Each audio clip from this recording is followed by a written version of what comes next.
What's up YouTube, Capital G here. So the October 1st OCG ban list has been revealed in the November copy of the V-Jump, and damn, they did a lot of stuff. This is definitely a shakeup to the meta, and it's kind of crazy because in the OCG, sometimes they've been known to not change a lot. Remember that ban list that they had where they literally didn't change anything, and you know, sometimes they just change like 3, 4, 5 cards. So this is definitely one of those like we want to overhaul the entire meta type list, and I want to discuss it. Now, originally this was rumored, but as you can see, like this is confirmed. As soon as I saw this picture, I was like, yeah, this is so Konami of Japan. If you look at just the way that this looks and you see the little anime drawings of like Kaiba and Reggie from Arc V, you've got Yusei from 5Ds, I was like, yeah, this is definitely confirmed. This is not fake. This is so up their alley. Remember that ban list, they had the cosplayers in there and whatnot. Like, this is definitely stuff that they have known to do in the past. Now, anyways, I know that this is not the TCG.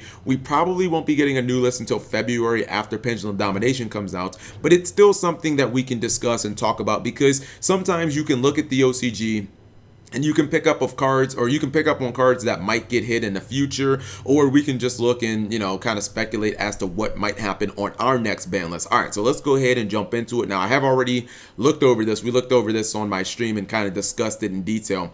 Forbidden, the only card is Level Eater, and oh my goodness, it feels so great to be right and so great to be vindicated. Oh my goodness, guys.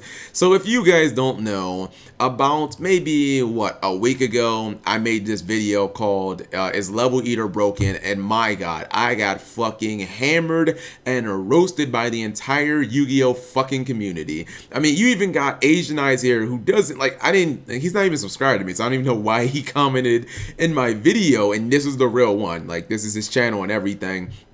You see, he left me a freaking comment that says retard alert, and Glasgow was making fun of me, and everybody was just like, look at this, guys, 530 dislikes. I mean, I'm sorry, Yu-Gi-Oh community, but like, you guys just gotta hold this L, because like, you just have to admit I was right and you were wrong. Like, you guys just gotta hold this L. I've been sitting here listening to my glorious just on cloud 9 because it just feels so good to be right. Look, I'm not gonna be a total self-righteous asshole in this video. I'm just gonna say that it was pretty obvious that Level Eater is a broken card. You just have to acknowledge that it doesn't have anything to do with Omega.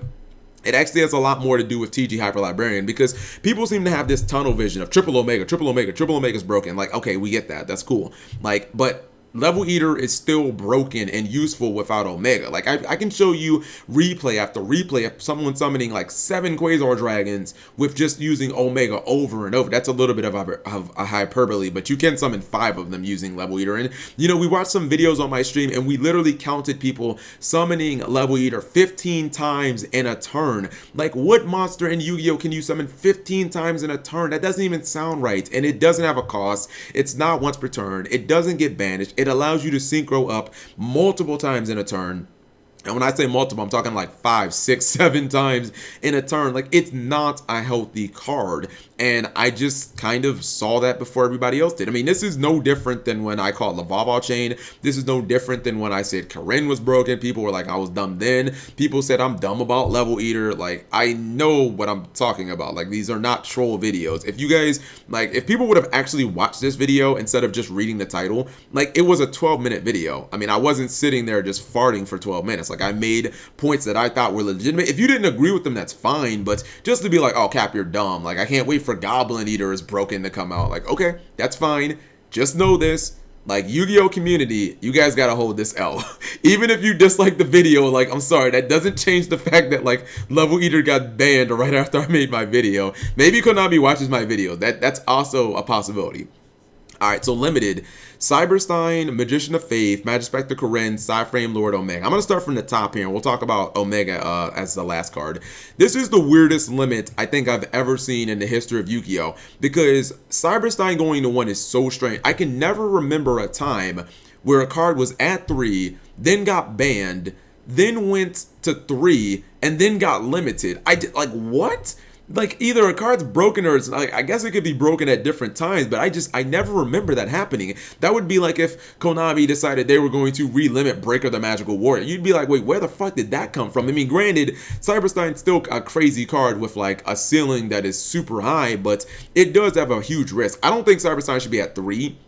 I don't think it should be banned. I think 1 is like perfectly fine, because the problem with Cyberstein that they're having in the OCG is that people are not able to run over to Cyberstein. People are summoning it in Metaphos. They're using their normal summon, which Metaphos don't really need, to be honest. They pendulum summon the Karens and all the important shit, and then they're summoning like Naturia Exterio, and then they're blowing up the Cyberstein. Because if you did this in the TCG, or what do you think would happen? Like, okay, that'd be cool, but then someone could summon Utopia the Lightning and just run it over and you lose. Like, you gave up 5,000 life points, you're going to lose basically at that point. But if you can't attack over Cyberstein, it's actually pretty difficult. So I don't know, I feel like 1 is a good number. Magician of Faith is crazy because you just look at that and it's a card that we take for granted, and sometimes we bitch about like not having Stratos and not having this or that, but you got to remember there are certain things in the OCG that they have not had for years. Like, I mean, Magician of Faith has been banned this entire time, and you would think that that's laughable in the TCG because it's just fucking slow card that's not even that good. I mean, they do have Monster Reborn, so I guess that's a little more incentive, have Feather Duster, but they also don't have Goyo Guardian in the OCG, so what the fuck is that about? This card will eventually go to 3 because it's just like, even when Monster Reborn, I just don't think it's that good. They still don't have Regeki either. Magispector Karen, come on now. We all know my opinion on Karen. I think it's the best Pendulum in the entire game. I think every Pendulum deck basically evolved into, we're just a Karen deck. I think this card basically beats Burning Abyss at like PK Fire entirely by itself. This card is too strong. It's basically unkillable in battle because you're just going to bounce whatever it's attacking it. You can't target it. You can't destroy it with card effects. I mean, it's once per turn, thank God, because if you have 3 Karens, you can, if you could use 3 Karens in 1 turn, I would just say ban it. Just outright fucking ban it. But at 1, I can tolerate Karen. Cyframe Lord Omega. This is a hot button one, and I didn't realize how much disdain there was for this card. People do not like this card. I'll admit, Omega is broken, but my problem with limiting Omega is you are basically killing Cyframes. I think instead of limiting Omega, I think maybe they should have banned Level Eater and TG Hyper Librarian and see if that stopped the problem, and then maybe went out, because like you basically just killed the deck, and people will say, oh Cap, but it's recyclable, you can put it back in your extra deck, you can just summon it later. But that's fine, but you have to remember, like what if it gets hit? What if it gets banished? Like, what if it gets bottomless? What if someone doesn't have a hand and gets, or Cyframes, you just lose? The only way you can play Cyframes is if you don't have a field, and Omega is the only level 8 that can banish itself at will. Like, Konami, this is honestly their fault. They could have solved this by making it not generic, by making it require a Cyframe tuner or a psychic monster. That would have been an easy way just to make this card a lot more balanced, or it wouldn't have been balanced, but it would have been a lot harder to splash into other decks. You know what I mean? And also, people forget about things like Psychic Field Zone. I mean, what are you supposed to, like, what are you going to summon with that? Thought Ruler Archfiend? Like, get the fuck out of here. No one's ain't nobody trying to summon no damn Thought Ruler Archfiend. Like, Omega was the card that you wanted to summon. So, I mean, I'm fine with this, but this is very similar to, like, Dragon's Ravine getting, like, basically banned, and Dragoonity fell off the fucking planet for forever, and basically the same thing's going to happen with Cyframes. Like, I mean, they don't see a lot of play in the OCG, but they do see play in the TCG, and I feel like this is going to happen in the TCG. I think Cyframes are basically going to fall off the planet and you'll never see them again. Until, well, no, I think they'll just, until they get more cards, like Cyframe, like Multi-Threader and stuff, until they get, like, another Synchro, maybe. For semi-limits, Artifact Morale Attack, Blackluster Soldier. This one is fucking scary to me. DD Lamnia, what's it called? DD Swirl Slime. I think this is the green slime. Yeah, I'm pretty sure this is the green slime. I think the red slime is Necro Slime. Wisdom Eye Magician, Insector Dragonfly, Mathematician, Star Seraph Sovereignty, El Shaddai Fusion, Monster Gate, and Domain of the True Monarchs. Okay, Morale Tech, cards like Morale Tech and Dragonfly are just ones that, like, need to happen. These are old power creep archetypes from like the Zexal era. They're not super good anymore. Just, like, put them, like, I mean, with this card at 3, you could actually play, like, artifacts. Like, with Artifact Morale Tech at 1, you can't even, like, think about playing. They're just not that powerful. They don't have any removal. But with them at 3, you can blow stuff up. You can stop them. You can stop your opponent from going into extra deck. And You can go into like Pallades and stuff like that. So like just move these cards to 2, and then they'll probably eventually go to 3. BLS to 3 is actually, or to 2 is actually kind of scary in my opinion. I still consider, I have a very healthy fear of Blackluster Soldier. I think it's a super fucking strong card. I think it'll probably always be a super strong card. So this one's kind of scary to me. I still have a very healthy fear of this. The 2 DDD cards, I understand that. Look, DDD was gonna get hit in the OCG. They were basically like, they were accepted to be the second best deck in the entire OCG. And if you've ever seen them go off, I've been talking about this forever and ever and ever again, and things that counter them, you know, they will summon Siegfried, Crystal Wing, and Titanic Galaxy in one turn, and that shit is basically uncrackable if you don't have Lava Golem, or if you don't have like, you know, fucking Kaiju and Dark Hole or something like that. It's really, really difficult to out that board. Wisdom Eye, I'm fine with that too. I think Wisdom Eye should go to 3. I don't think Pendulum Magicians are good anymore. I think when they lost Corinna Monkey Board, I think the deck basically died. People need to stop saying the deck is good, because I don't think it is. Wisdom Eye at 3, I'm fine with. I don't even think that Pendulum Call should have went to 1 in TCG. I think that was like too harsh. Mathematician semi-limited, I actually don't think Mathematician go to 3.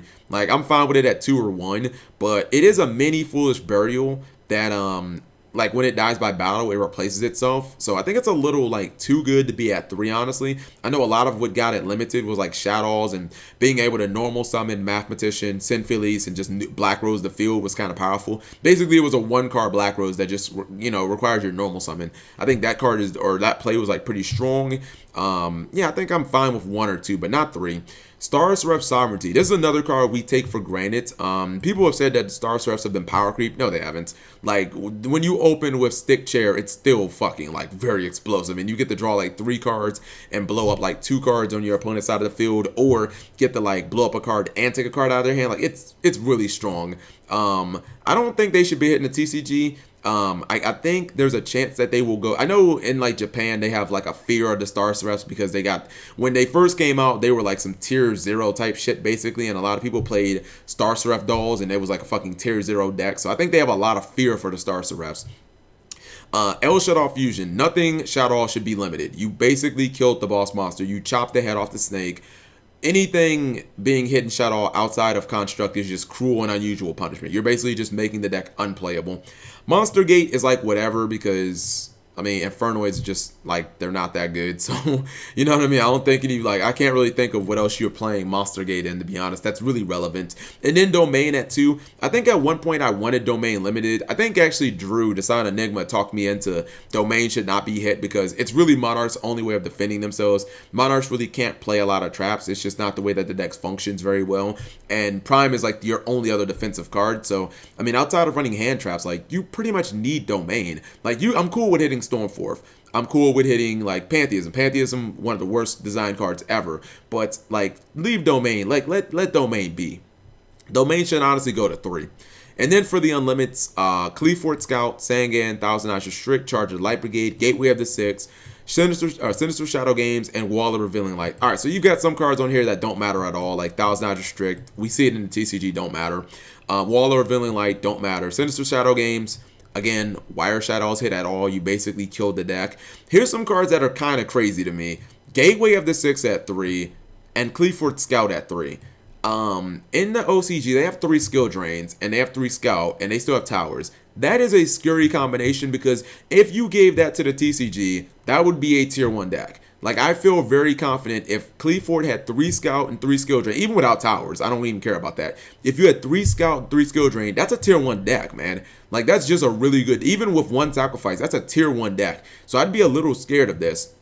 The same thing goes for Gateway to 6. Not nearly as scary, but I don't know, man. I'm just thinking of like Samurai opening up and getting like +3, +4 with a Gateway, maybe making like a couple of Shians and backing it with a couple of Sounds. I still don't think it would be nearly as powerful as some of these new decks, but that could be like a sneaky deck that could like top a regional or top like a tournament in Japan coming out of nowhere. I mean, I would like Gateway at 6 at like 2 maybe, just to give Samurai a little oomph. But at 3, I don't know, man. At 3, it seems like they would get it like every single turn 1. You know, that would just kind of get annoying, honestly. Especially if they play like Pot of Desires, because now you can run 3, everything's at 3, United's at 3. So it's like they're bound to open with like some of those power cards. So let me know what you guys think. And also, I guess Charge the Light Brigade, I mean, that's fine. Sandgang got ratted, so that doesn't really matter. It doesn't really have any significance. Let me know what you guys think. I think this is all in all a pretty good list, although not gonna lie though, I would kind of still like to see, I would just like to see maybe Tech Genesis Hyper Librarian banned alongside a Level Eater. I feel like they're both like equally problems. I mean, some people said if you ban TG Hyper Librarian, Level Eater's not a problem. I still don't like, it's still just the concept of being able to summon Level Eater like 15 times in a turn. It's just like stupid. Like, just go ahead and get fucking rid of that card. So let me know what you guys think. Thank you for watching as always. And also subscribe if you hadn't already. Forgot to throw that in there.